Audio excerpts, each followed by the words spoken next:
ఒక సినిమా కోసం అని చెప్పి ఒక ప్రొడ్యూసర్ కొన్ని కోట్ల రూపాయలనైతే ఇన్వెస్ట్ చేస్తారు. అయితే ఒక సినిమా హిట్ అయ్యిందనుకోండి, ప్రొడ్యూసర్‌కి ప్రాఫిట్స్ తప్పకుండా వస్తాయి. అదే పొరపాటున ఫ్లాప్ అయితే లాసులు కూడా వస్తాయి. అయితే ఇప్పుడు వీడియోలో ఏంటంటే కొండంత బడ్జెట్‌ని పెట్టి, గోరంత కలెక్షన్స్‌ని తెచ్చుకొని, లాసుల వల్ల పాతాళంలోకి వెళ్ళిపోయినటువంటి సినిమాల గురించి ఈ వీడియోలో మనం డిస్కస్ చేసుకోబోతున్నాం. సింపుల్‌గా చెప్పాలంటే all time top 15 biggest disasters from Telugu cinema. ఈ లిస్ట్‌ని మనం ఈ వీడియోలో చూడబోతున్నామన్నమాట. ముందుగానే చెప్తున్నాను ఈ వీడియోని కొన్ని ట్రస్టెడ్ వెబ్‌సైట్స్ నుంచైతే తీసుకోవడం జరిగింది. ఇది గుర్తుపెట్టుకుంటే మంచిది. అండ్ ఎప్పట్లాగే ఈ వీడియోకి కూడా ఒక చిన్న టార్గెట్ ఇస్తున్నాను. ఒక 5,000 లైక్స్ అయితే చేసేయండి. మీరు లైక్ చేయండి మామ. లైక్ చేస్తేనే కదా మాకు కొంచెం కొత్త వీడియోలు చేయడానికి కాస్త ఎనర్జీ వచ్చేది.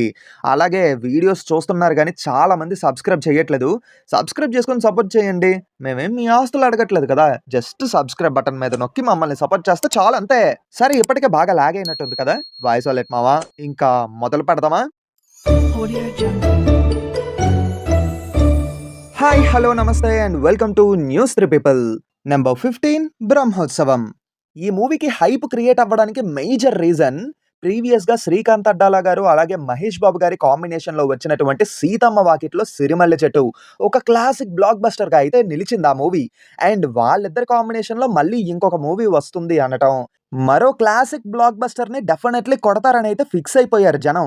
ఈ మూవీ బడ్జెట్ 75 క్రోర్స్ అయితే బిజినెస్ 75.6 క్రోర్స్ వరకు అయ్యింది. బట్ అన్‌ఫార్చునేట్‌లీ ఏంటంటే ఈ సినిమా ఎవ్వరికీ నచ్చలేదు. సినిమా మరీ సీరియల్‌లా సాగదీశారని చెప్పి ప్యూర్‌లీ నెగెటివ్ రిపోర్ట్స్ అయితే వచ్చాయి. అండ్ ఫైనల్లీ 38.8 క్రోర్స్ వరకు లాస్‌ని మిగిల్చింది మూవీ. నంబర్ 14 'వన్ నేనొక్కడినే'. సుకుమార్ గారి డైరెక్షన్‌లో మహేష్ బాబు గారు తీసినటువంటి మూవీ ఇది. ఈ మూవీ టీజర్ అండ్ ట్రైలర్స్ చూసి హాలీవుడ్ రేంజ్ మూవీ ఇది ఖచ్చితంగా బ్లాక్ బస్టర్ అయిపోద్దని చెప్పి ఆడియన్స్ గట్టిగా ఫిక్స్ అయిపోయారు. దానికి తోడు డీఎస్‌పీ ఇచ్చిన ఆల్బమ్ ఉంటది మామ. ఆ ఆల్బమ్ వల్ల ఈ మూవీ మీద హైపు ఇంకొంచెం పెరిగిందన్నమాట. కాకపోతే ఏటంటే ఈ సినిమా రిలీజ్ అయిన తర్వాత నెగెటివ్ రిపోర్ట్స్ వచ్చాయి. అంటే ఆ టైంలో ఏంటంటే ఆడియన్స్‌కి సినిమా యొక్క స్క్రీన్ ప్లే అనేది సరిగ్గా అర్థం కాకపోవటం. ఈ మూవీ అయితే డిజాస్టర్‌గా మిగిలిపోయింది. కాకపోతే ఇప్పుడు మనం అండర్ రేటెడ్ అంటున్నాం అనుకోండి. ఈ మూవీ యొక్క బడ్జెట్ 60 కోట్ల వరకు అయితే బిజినెస్ 72 క్రోర్స్ వరకు అయ్యింది. కాకపోతే 42 క్రోర్స్ వరకు ఈ మూవీ లాస్‌ని తెచ్చిపెట్టిందన్నమాట. నంబర్ 13 'సైరా నరసింహారెడ్డి'. చిరంజీవి గారి డ్రీమ్ ప్రాజెక్ట్ ఇది. చాలా లావిష్ బడ్జెట్‌తో ఈ మూవీని తెరకెక్కించారు. యాక్చువల్లీ ఈ మూవీకి విపరీతమైన పాజిటివ్ టాక్ అయితే వచ్చింది.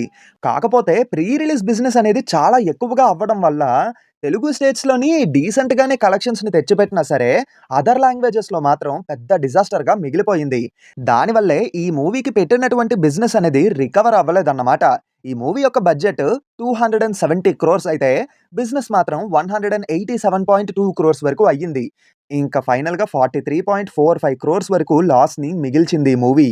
నంబర్ 12 'శాకుంతలం'. ఈ మూవీకి ముందు నుంచే నెగటివిటీ స్ప్రెడ్ అయిపోయింది మామ. టీజర్ అండ్ ట్రైలర్స్‌లోని ఆ విజువల్స్ చూసి ఏంట్రా ఇది మరీ టీవీ సీరియల్ గ్రాఫిక్స్‌లా ఉంది అని అనుకోవడం మొదలుపెట్టారు. ఫైనల్లీ మూవీ అయితే రిలీజ్ అయ్యింది. బట్ కాకపోతే ఏంటంటే మూవీ యొక్క కోర్ పాయింట్‌లో ఉండేటువంటి ఎమోషన్ అనేది ఎవ్వరికీ సరిగ్గా ఎక్కకపోవటం. దానికి తోడు విజువల్‌గా కూడా ఈ మూవీ చాలా వీక్‌గా ఉండడం వల్ల ఏంటంటే సినిమాకి అట్టర్‌లీ నెగెటివ్ టాక్ వచ్చింది. ఈ మూవీ యొక్క బడ్జెట్ ఆల్‌మోస్ట్ 65 క్రోర్స్ వరకు అయితే ఫైనల్‌గా 45 క్రోర్స్ వరకు లాస్‌ని మిగిల్చింది.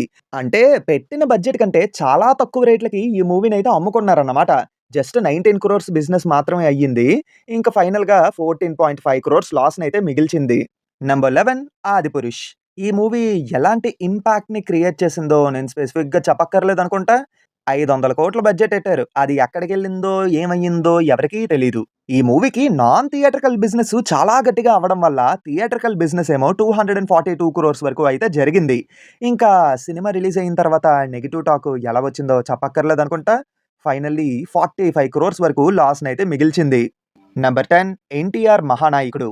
యాక్చువల్లీ 'కథానాయకుడు' మూవీ కంటే 'మహానాయకుడు' మూవీలోని డ్రామా అనేది కొంచెం బెటర్ ఉంటుంది మామ. నాకు 'కథానాయకుడు' కంటే 'మహానాయకుడే' కొంచెం బెటర్‌గా అనిపించింది. ఈవెన్ ఈ మూవీకి పాజిటివ్ రిపోర్ట్స్ కూడా వచ్చాయి. బట్ ఏంటంటే ఫస్ట్ పార్ట్ ఇచ్చినటువంటి ఇంపాక్ట్ వల్ల ఈ మూవీ మీద ఆడియన్స్ పెద్దగా ఇంట్రెస్ట్ చూపించలేదు. 'మహానాయకుడు' మూవీకి 50 క్రోర్స్ వరకు ప్రీ రిలీజ్ బిజినెస్ అయితే ఫైనల్‌గా 45 క్రోర్స్ లాస్‌నైతే మిగిల్చింది. నంబర్ 9 'ఎన్టీఆర్ కథానాయకుడు'. అన్నగారి బయోపిక్‌ని జనానికి చూపించాలన్న ప్రయత్నం బానే ఉంది గానీ, మూవీలోని కోర్ ఎమోషన్ అనేది ఎవ్వరికీ సరిగ్గా ఎక్కకపోవటం వల్ల, ఈ మూవీ బిగ్గెస్ట్ డిజాస్టర్‌గా మిగిలిపోయింది. ఈ మూవీకి 70 క్రోర్స్ వరకు ప్రీ రిలీజ్ బిజినెస్ అయితే, 50 క్రోర్స్ వరకు లాస్‌ని మిగిల్చింది. ఇంకా ఫస్ట్ పార్ట్‌కి, సెకండ్ పార్ట్‌కి కలిపి ఈ మూవీకి టోటల్‌గా 100 క్రోర్స్ వరకు బడ్జెట్ అయ్యిందట. నంబర్ 8 'బోలా శంకర్'. ఆడియన్స్ పెద్ద స్టార్స్ దగ్గర నుంచి ఒరిజినల్ స్క్రిప్ట్స్ ఎక్స్‌పెక్ట్ చేస్తున్నారు. అలాంటి టైంలోని 'మెహర్ రమేష్' గారితోని 'వేదాళం' మూవీని రీమేక్ చేశారన్నమాట చిరంజీవి గారు. అసలు 'మెహర్ రమేష్' గారు చిరంజీవి గారికి ఈ కథని ఎలా నరేట్ చేశారో, ఆయన ఎలా ఒప్పుకున్నారో అని చెప్పి ఆడియన్స్‌కి ఇప్పటికీ ఒక పెద్ద క్వెషన్ అయితే మిగిలిపోయిందన్నమాట. ఈ మూవీకి 100,00,00,000 వరకు బడ్జెట్ అయితే 80 క్రోర్స్ వరకు బిజినెస్ అయ్యింది. ఇంకా విపరీతమైన నెగెటివ్ టాక్ రావడం వల్ల ఫైనల్‌గా 50 క్రోర్స్ లాస్‌నైతే మిగిల్చింది. నెక్స్ట్ మూవీ ఏంటో చెప్పే ముందు ఒక చిన్న మాట మామ, మన ఫ్యాక్స్ ఛానల్‌లోని 'సీఎస్‌కే అండ్ ఆర్ఆర్' అప్పుడు ఎందుకు బ్యాన్ అయ్యారు అన్న విషయం గురించి ఒక స్పెషల్ వీడియో అయితే చేసి అప్‌లోడ్ చేశాను. ఆ వీడియో లింకు కింద కామెంట్స్‌లో పిన్ చేసి పెడతాను. తప్పకుండా చూడండి. అలాగే ఒకసారి ఫ్యాక్స్ ఛానల్‌ని విజిట్ చేయండి. నచ్చితే దాన్ని కూడా సబ్స్క్రైబ్ చేసుకొని సపోర్ట్ చేయండి. నంబర్ 7 'సాహో'. 'బాహుబలి' తర్వాత వస్తున్నటువంటి మూవీ అవ్వడం వల్ల ఈ సినిమా మీద విపరీతమైన హైప్ అయితే క్రియేట్ అయ్యింది. దానికి తోడు ఇండియాస్ బిగ్గెస్ట్ యాక్షన్ ఫిల్మ్ అని చెప్పి ప్రమోట్ చేశారు. బట్ అన్‌ఫార్చునేట్‌లీ ఏంటంటే ఈ సినిమా చూసిన ఆడియన్స్ పూర్తిగా సాటిస్ఫై అవ్వలేకపోయారు. కొంతమందికి ఈ సినిమా అసలు నచ్చకపోతే, ఇంకొంతమందికి డీసెంట్ అనిపించింది. అండ్ డీసెంట్ అనిపించిన వాళ్ళ లిస్ట్‌లో నేను కూడా ఉన్నాను. సో, ఫైనల్‌గా ఏంటంటే ఈ మూవీకి 350 క్రోర్స్ వరకు బడ్జెట్ అయ్యింది. అండ్ 270 క్రోర్స్ బిజినెస్ అయితే 52.1 క్రోర్స్ వరకు లాస్‌ని మిగిల్చింది ఈ మూవీ. నంబర్ 6 'లైగర్'.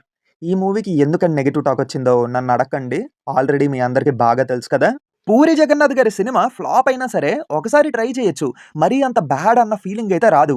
కానీ ఈ సినిమా చూసిన తర్వాత అసలు నిజంగానే పూరి జగన్నాథ్ గారా ఈ మూవీని డైరెక్ట్ చేశారు అన్న డౌట్ అయితే ఖచ్చితంగా క్రియేట్ అవుద్ది. అంత బ్యాడ్ ఉంది కాబట్టి. ఈ మూవీకి 100 క్రోర్స్ బిజినెస్ అయితే ప్రీ రిలీజ్ బిజినెస్ మాత్రం 90 క్రోర్స్ అయ్యింది. ఫైనల్‌గా 61.8 క్రోర్స్ వరకు లాస్‌ని మిగిల్చింది. Number 5 'spider'. టైటిల్‌కి, సినిమాకి అసలు సంబంధమే ఉండదు. టైటిల్‌కి, సినిమాకి సంబంధం లేని మూవీస్ గురించి ఒక వీడియో కావాలంటే ఈ వీడియోకి 5,000 లైక్స్ చేయండి. ఖచ్చితంగా చేస్తాను. విజువల్‌గా ఈ మూవీ అద్దిరిపోతుందంటారు. చాలా వీక్ ఉంటది మామ ఈ మూవీ విజువల్స్ అనేవి. కానీ ఈ మూవీ చూసిన తర్వాత ఎవ్వరైనా సాటిస్ఫై అయ్యారు అంటే అది 'ఎస్‌జే సూర్య' గారి పెర్ఫార్మన్స్ వల్లే.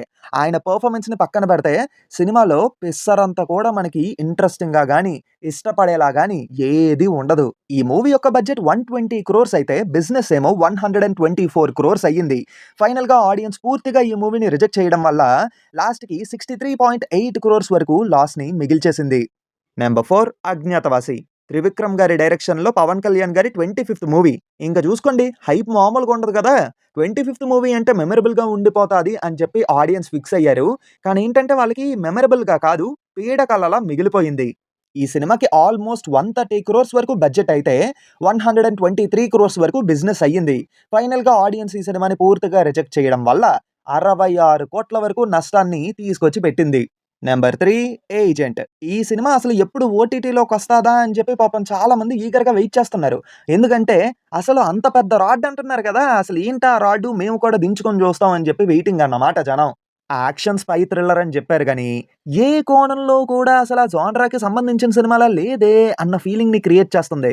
పాపం ఏంటంటే ఈ సినిమా బాగా లేట్ అవుతూ రావడం వల్ల కొనుక్కునే వాళ్ళు కూడా లేక తక్కువ రేట్లకైతే ఈ సినిమాని అమ్మారు. ఈ మూవీ యొక్క బడ్జెట్ 85 క్రోర్స్ అయితే బిజినెస్ మాత్రం 37 క్రోర్సే అయ్యింది. లాస్ట్‌కి నెగెటివ్ టాక్ రావడం వల్ల 30.1 క్రోర్స్ లాస్‌ని మిగిల్చింది. నాన్ థియేట్రికల్ రైట్స్ కూడా సరిగ్గా జరగలేదు ఈ మూవీకి. దానివల్ల బడ్జెట్ పరంగా చూసుకుంటే 76.5 క్రోర్స్ లాస్‌ని మిగిల్చింది ఈ సినిమా. నంబర్ 2 'ఆచార్య'. అసలు కొరటాల శివ గారేనా ఈ సినిమా తీశారు అన్న డౌట్ వస్తది మామ ఈ సినిమా చూస్తే. ఎందుకంటే ఆయన ప్రీవియస్‌గా తీసిన సినిమాలన్నీ ఒక లెక్క అయితే ఈ సినిమా ఒక్కటి ఒక లెక్క. మామూలు బోరింగ్‌గా కాదు మామ. పిచ్చ బోరింగ్‌గా ఉంటది సినిమా. చిరంజీవి గారిని, రామ్ చరణ్ గారిని ఒకటే స్క్రీన్ మీద చూస్తే ఆయన ఫాన్స్ డెఫినెట్‌లీ ఎక్సైట్ అవుతారు. కానీ వాళ్ళిద్దరూ ఒకటే స్క్రీన్ మీద ఉన్నా సరే, ఈ సినిమాలోని అసలు ఎక్సైట్‌మెంట్‌ని తెప్పించే మూవ్‌మెంటే ఏది ఉండదు. దానివల్లే ఆడియన్స్ పూర్తిగా ఈ సినిమాని రిజెక్ట్ చేసేసారు. ఈ మూవీకి ఆల్మోస్ట్ 140 క్రోర్స్ వరకు బడ్జెట్ అయ్యింది. బిజినెస్ ఏమో 132.5 క్రోర్స్ వరకు జరిగింది. ఆడియన్స్ పూర్తిగా రిజెక్ట్ చేయడం వల్ల ఈ సినిమాకి ఫైనల్‌గా 84 క్రోర్స్ లాస్ అయితే మిగిలిపోయింది. And number 1 'Radhe Shyam'. ఇప్పటికి చాలా మందికి అనిపిస్తుంది ఈ సినిమాని ఇంకా బాగా తీయొచ్చు. కానీ సరిగ్గా తీయకపోవడం వల్లే ఈ సినిమా అస్సలు వర్కౌట్ అవ్వలేదు అని అనుకుంటూ ఉంటారు. నిజానికి అది పక్కా నిజం మామ. సరిగ్గా తీయకపోవడం వల్లే ఈ సినిమా ఫ్లాప్ అయ్యింది. పైగా 300,00,00,000 వరకు బడ్జెట్ పెట్టామని చెప్తున్నారు కానీ, అసలంత బడ్జెట్ పెట్టారన్న ఫీలింగ్ కూడా మనకి క్రియేట్ అవ్వదు. ఈ మూవీ ఒకవేళ ఇలా తీసుంటే బావుండును అని చెప్పి నేను ఇంకొక వీడియో కూడా చేశా. ఆ వీడియో లింకు డిస్క్రిప్షన్‌లోని అలాగే ఎండ్ కార్డ్స్‌లోని ఇస్తాను. తప్పకుండా చూడండి. చాలా బావుంటుంది. సో, ఫైనల్‌గా ఏంటంటే ఈ మూవీ యొక్క బిజినెస్ 200 క్రోర్స్ వరకు అయితే, ఫైనల్‌గా 120 క్రోర్స్ వరకు లాస్‌ని తెచ్చిపెట్టింది ఈ సినిమా. అది మామ లిస్టు. ఈ మూవీస్‌లోని మిమ్మల్ని బాగా డిసప్పాయింట్ చేసిన మూవీ ఏంటో ఖచ్చితంగా కింద కామెంట్స్‌లో చెప్పండి. అండ్ ఫ్యాక్ట్స్ ఛానెల్‌కి సంబంధించిన వీడియో లింకు కిందన ఇచ్చానని చెప్పాను కదా! ఒకసారి ఆ ఛానెల్ విజిట్ చేయండి. నచ్చితే డెఫినైట్‌లీ సబ్స్క్రైబ్ చేసుకొని సపోర్ట్ చేయండి. అండ్ స్టార్టింగ్‌లో చెప్పినట్టే ఈ వీడియోకి ఒక 5,000 లైక్స్ టార్గెట్ ఇచ్చాను కదా! తప్పకుండా చేసేయండి. అండ్ సబ్స్క్రైబ్ కూడా చేసుకుంటారని కోరుకుంటూ ఈ వీడియోని ఇక్కడితో ముగిస్తున్నాను. మళ్ళీ కొత్త వీడియోతో మీ ముందుకి ఖచ్చితంగా వస్తా. Until then take care and bye by.